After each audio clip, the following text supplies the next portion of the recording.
রাখে আল্লাহ মা রেখে একটা প্রবাদ আছে না, এই ভিডিওটা দেখলে সম্পূর্ণ বুঝতে পারবেন এই ছেলে দুইটা কত জীবনের রিস্ক নিয়ে এই কাজটা করতেছে। আসলে টাকা পয়সা সব কিছু না, একটা জিনিস মাথায় রাখতে হবে যে টাকার থেকে জীবনের মূল্যটা অনেক বেশি।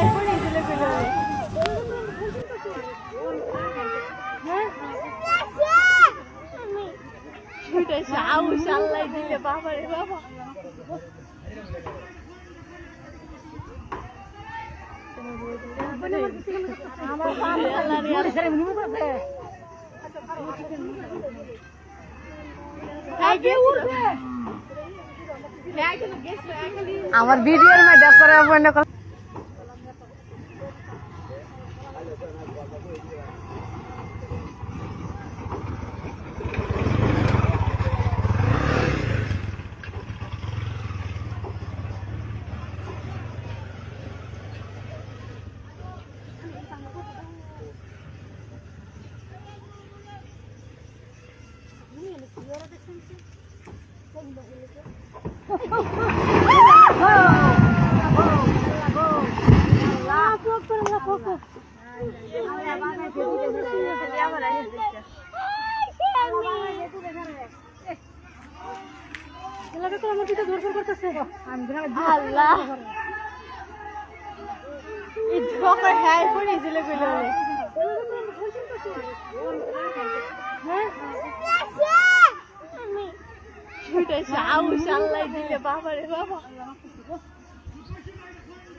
আমার ভিডিওর মধ্যে করে মনে কর